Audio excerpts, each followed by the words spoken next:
Hey Rosebuds, welcome to the Rose Garden. I'm your host, Nyeri Rose. Hey Rosebuds, I am so excited. I am so excited, and let me tell you why. This is my first ever video podcast. I have never done a video with my podcast, and I am so excited to be here. I've been having these conversations audio only, and so just to be talking to an audience and looking at the camera and just working on my studio, I know it's been a while. I left season 1 cold turkey, totally just had a lot going on in life, and I had to put a pause on my podcast, my baby. And now I'm here, season 2. I'm so juiced, and without further ado, I just want to get right into it. I don't want to make this too long, but today's episode is going to be conversations about selective outrage. Okay, so if you can remember, last year, my first video ever, my first reel I ever did, had to do with the infamous slap. Okay, if you know, you know. All right, Will Smith went on the Oscar platform and slapped the mess out of Chris Rock. Went up to him, slapped him, and said, "Keep my wife's name out your bleep mouth." Right? And so everybody was talking about it, and I just felt so in the conversation, and I wanted to enter the conversation. I said, how do I do that? Let me just get my podcast started. I was sitting on my baby and I wasn't doing anything with it, and so here we are. And so from that, lots of opportunities have manifested, and I just said I cannot leave my baby, my podcast behind. I gave you guys 7-8 episodes, season 1, and now here we are, and we're talking about selective outrage, because I feel like when I talked about the protection of women, skyrocketed, everybody was on that journey. And when I talked about the protection of Black men specifically, maybe some heard, maybe some didn't. But things have happened since that slap occurred, okay? And if you haven't already, Chris Rock dropped a Netflix special called Selective Outrage. And I felt like if I didn't watch it or I didn't partake in it, it would be low-key biased for me to say, oh, he was wrong, or, just place judgment on Chris Rock. And mind you, I don't know these people. We talked about if it was staged or not staged, but I don't think that's the point. I just wanted to watch it to get his perspective and his point of view. And boy, was I entertained, okay? Not only was that special brilliant beyond measure, but I learned so much about what it means to have selective outrage. If I could do a little SpongeBob imagination, I would do selective outrage, okay? Because he was dropping nothing but facts, all right? And I just wanted to recap. I have some notes. I'll be taking notes, okay? But he mentioned a few points, right? Now, he said there are 4 ways to get attention, and we live in a time right now where everybody is seeking attention, whether it's for a good cause or not. Everyone is on social media. Everyone has content, all right? And so whatever you're doing, 5 people could be doing the same thing, but it's all about attention marketing. All right, how are you branding yourself? So the most obvious way that he mentioned, Mr. Rock mentioned, is to show that booty. Yes, when you show your behind, literally, or just with minimal amounts of clothing, that is one form of getting attention. And so he put out some examples, or whatever, and we all know what that looks like. If you think of, no disrespect to IG models, but the girls who, dress up for Fashion Nova and they're wearing minimal clothing, that is a great way to get attention. And those girls know how to market themselves for their specific brands. Another way to get attention is to be infamous for something.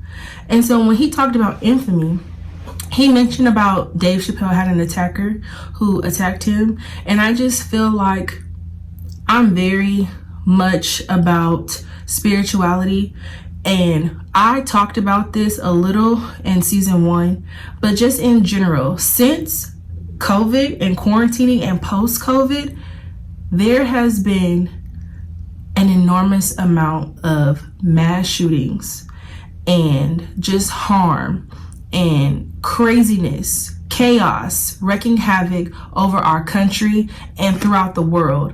I don't know what's going on right now, but we are living in a spiritual warfare. Yes, believe it or not, spiritually, there are high vibrational people who know what they're doing and they know where they're going and they're going places. And there are low vibrational people. And unfortunately, it seems like the low vibrational people are sticking out a little bit more than they should. Okay, just to recap, we had a shooting at the Nashville Academy with children. We had a teen boy shot because he went, Ralph Yarl, excuse me if I mispronounce his name, but we had a young man, a young black man who went to the wrong house, okay, and was shot in the head and then shot again. All right, just by being at the wrong place at the wrong time. That is a problem, but yet the man who did it, he becomes infamous. Like it or not, he gets attention. All right, now another way you can get attention is to be excellent. And we have a lot of people who are just skyrocketing and just soaring beyond measure. One of the people that I want to shout out, like her or not, her name is Haley Bailey. She's going to be our new African-American black mermaid, okay? And there's been so much controversy about her character and how the movie's going to do. And while the movie isn't out yet, I cannot wait to see it. I cannot wait to take my children to go see it because it's all about representation. Speaking of excellence and representation, we have Winnie Harlow, all right? Now, if you don't know anything about me, part of season 1, I talked about having vitiligo, and I will get into that because we have some updates. But Winnie Harlow, she went to Carnival, all right, and not only did she look amazing, but she met up with others who also have vitiligo, and that really warmed my heart. I feel like maybe she got some credit, maybe she didn't, but I just wanted to, on my platform, say that she looked incredible. And it's really heartwarming when you see someone who looks like you or who is going through the same thing that you're going through. You resonate with them, you feel safe with them, you feel comfortable. And just seeing her just embrace those children because they look like children and some were adults, just seeing her out there and just showing her body and being confident in her skin, go girl, period. All right, and last but not least, you can become, all right, an attention seeker or an attention getter by being a victim. And so I said, actually, I didn't say this, my bad. Chris Rock said, if everyone claims to be a victim, when the real victims need help, ain't nobody gonna be there to help them. And that's on that, okay? Because if we're all crying wolf, when we actually have a wolf presented in front of our eyes, what are we gonna do? Who's gonna come rescue us? I know it, at least in my neighborhood, I hear ambulances every day.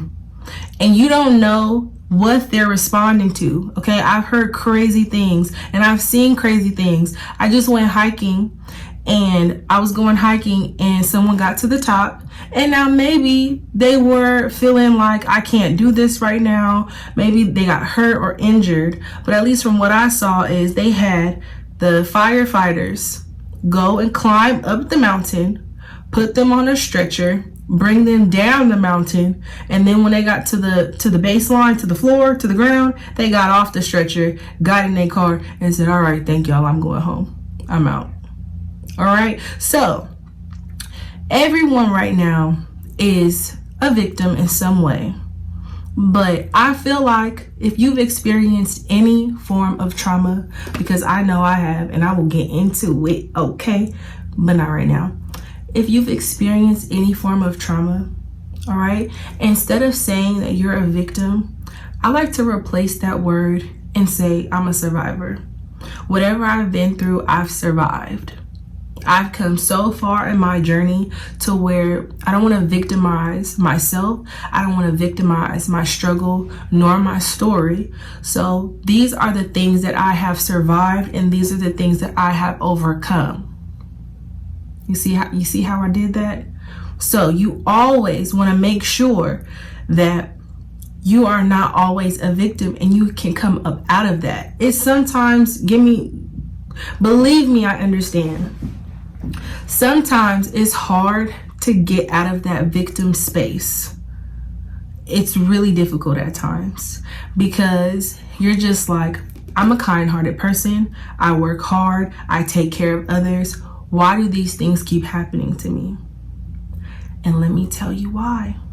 Because every day, believe it or not, you are being tested. You are being tested by the Most High, the Creator, the God, whatever you want to call him. You are being tested, honey. All right? And depending on the circumstance of your test, that's how you know whether or not you are a true victim or a survivor. All right, so I just want you to remember that, because Chris Rock, he was eating, honey. He was saying, okay, all of this has happened. This is the type of person that I thought I was, or that I think I am. This is the society that we're living in. We are living in the state of cancel culture, and everybody is canceling everyone. All right, now I was raised in the Christian church. Okay, I was born, raised, baptized. I went to church Wednesdays, Sundays, choir, had a rites of passage. All right, and I love that part, or that aspect of my life and my journey.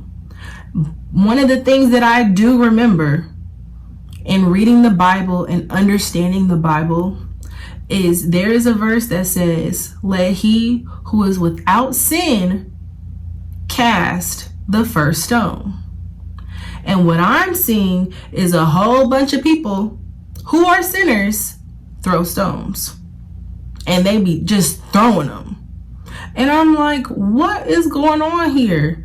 We are not just free from sin. Like, there is some part of us that is hidden and that we keep reserved because we are embarrassed or afraid, or we truly just made an honest mistake.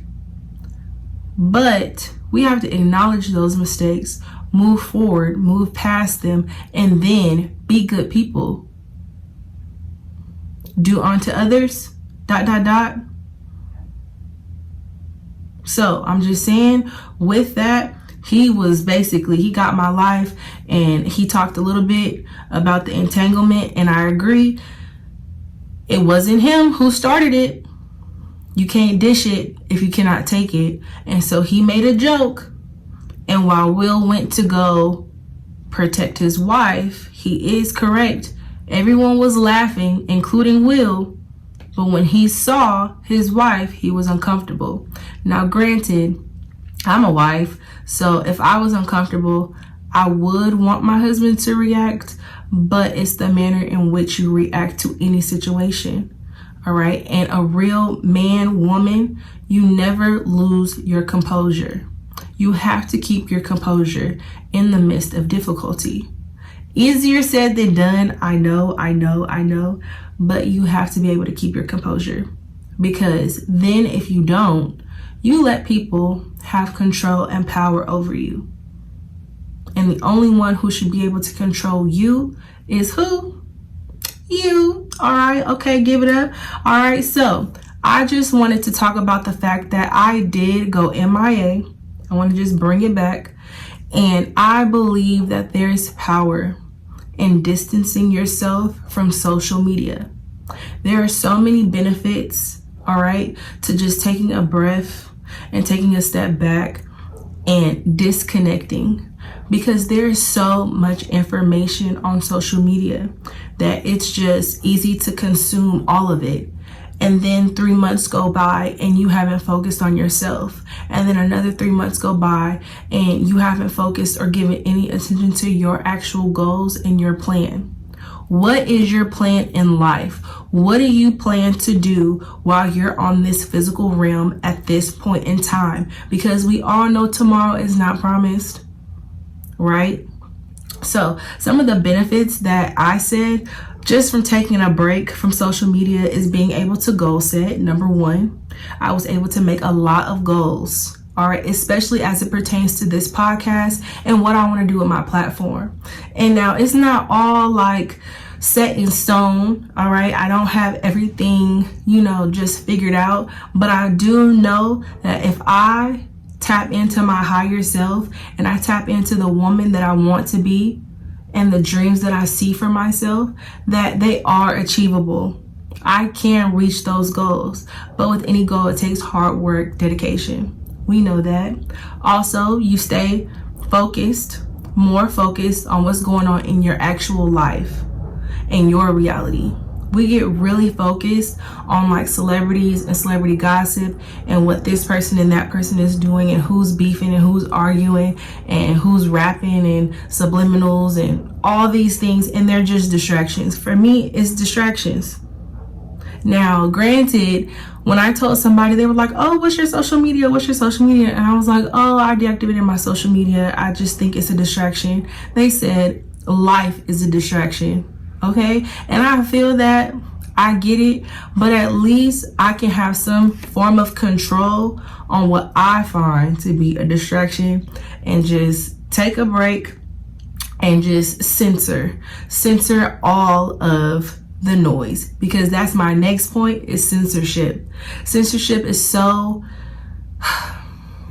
important to me, because there were times where I would go on my phone and I would open Instagram and I just see booty shaking, and it wasn't like cute, like I don't want to say cute, because to that person it could be cute and like, okay sis, yeah, but no, not if you are always in your professional bag. If you are in your professional bag and you are going to work daily and you're showing up and you say, hey, I'm taking a break, or I just want to look at my phone real quick, I want to tap into what's going on, and you pull that up, you never know who's around you. You never know who's by you. You never know the company in which you are around. And so opening my phone and seeing certain things or certain images, and just with all the mass shootings and all the images, man, when Takeoff died, I saw that. When PNB Rock died, I saw that. And so I just needed to I would step in and then I would have to pull back, because it gets overwhelming. And sometimes you can't delete those images. So that's a great way to just take a break, because sometimes we can't just go through all of our following and just clean up everything. Sometimes we don't have the time to just, last time I tried to unfollow a bunch of people or a bunch of pages, Instagram said they was going to delete my account. So I was just like, let me deactivate. And another reason, kind of going back to censorship, is just it helps you avoid triggers. Certain posts could be triggering. People like to do inspirational quotes, or we're just living in podcast city right now. Everyone has a podcast, which is a beautiful thing, because a lot of stories are being told, a lot of voices are being heard. So I think it's really inspirational. But sometimes you'll listen to certain messages and it might trigger something, or you might think that you're healed from a certain aspect of your life, and then it just reminds you of a certain trauma. So I just avoid it at times, but I'm learning how to reconnect and re-engage, because I want to be tapped in, especially with my community and people who really need advice right now. Doesn't matter who, it's just sometimes we just need someone who is also going through what you're going through. And so while I wanted to avoid triggers, I realized that I can't just avoid everything. I have to be able to navigate certain spaces. All right. Now, with that being said, another thing that I feel is a benefit, but also slightly a challenge, is boundary setting. Now, I will get into boundaries and what boundaries mean for me specifically. But one thing is, when you deactivate or you remove yourself, you create a boundary because you ghost, you disappear. Nobody can find you. Nobody can see your page. But then when you get back on social media, those pictures, they're still there. Unless you decide to delete them, which people do, and they wipe out every bit of them off of their page. But one of the boundaries that I'm starting to create is that my page and my platform is not only to help and to serve my community and to help people heal and grow, but it's mine. It's my page. I used to have long lists of people who were on the block list, and y'all could leave a comment about how y'all feel about blocking people, because some of y'all block lists go crazy. But I just said, I feel like if I block somebody, I'm putting them in a prison, in a digital prison. And I don't need to have that ownership over anybody that I knew in my past life or in my current life or whatever. So I just unblocked everybody, and what's meant for you will come to you and will find you, and what's not meant for you will remove itself naturally, okay, from your life. So one of the challenges, benefits, I would say boundary setting. I'm still learning. If you know how to set boundaries with your social medias, please let me know in the comment section, just because it's one of those things where you set boundaries, but you don't want to create such a strong boundary to where no one has access to you, because you also still want to be tapped in, which is what I'm trying to do, is still be tapped in to like what's going on in the world. Now, a couple of things that I want to say before I wrap this up, because we're talking about selective outrage. And part of that is that people feel like they can pick and choose what they want to be mad at. And you see that on social media, especially because everyone has an opinion about every single thing. Everyone has an opinion. So for those of you who are constantly consuming, all right, what you see on YouTube, TikTok, Instagram, you have to use the gift of discernment to decide what is for you and what's not for you.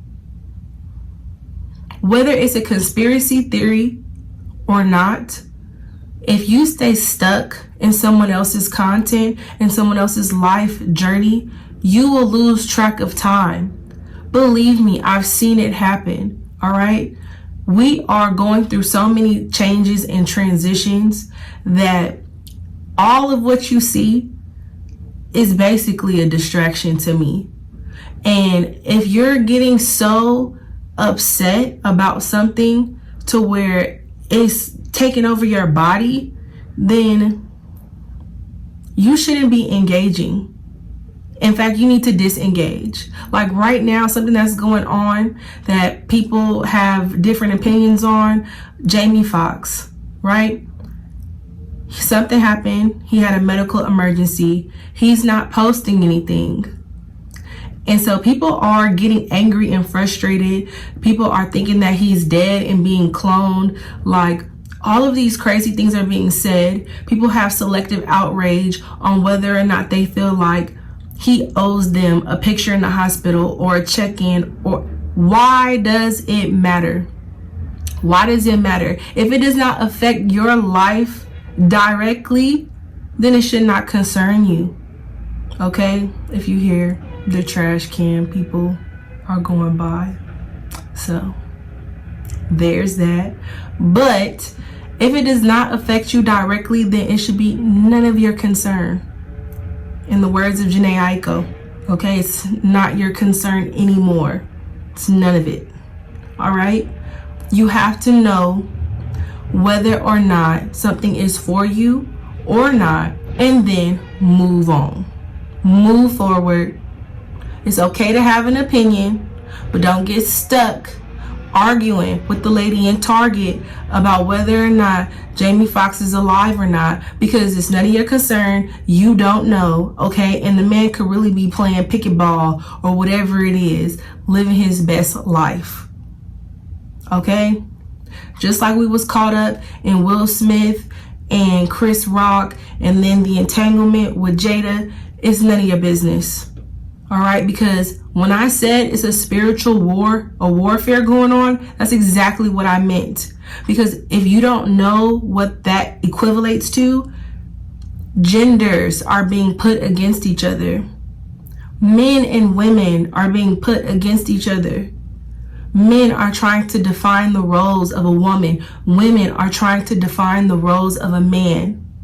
When really, if you're not in a relationship that is toxic or bringing you down, then it's none of your business. It has nothing to do with you. And there's so much negativity that we are subscribing to as a culture that we are just amplifying, all right? What they, because I don't know who they is, but we're amplifying what they have in store for us, which is to be divided. And once we're divided, they will conquer. Divide and conquer, okay? Opposition is real, and we will get into that on another episode. But I do not want to be divided from my brothers and sisters. I should feel safe.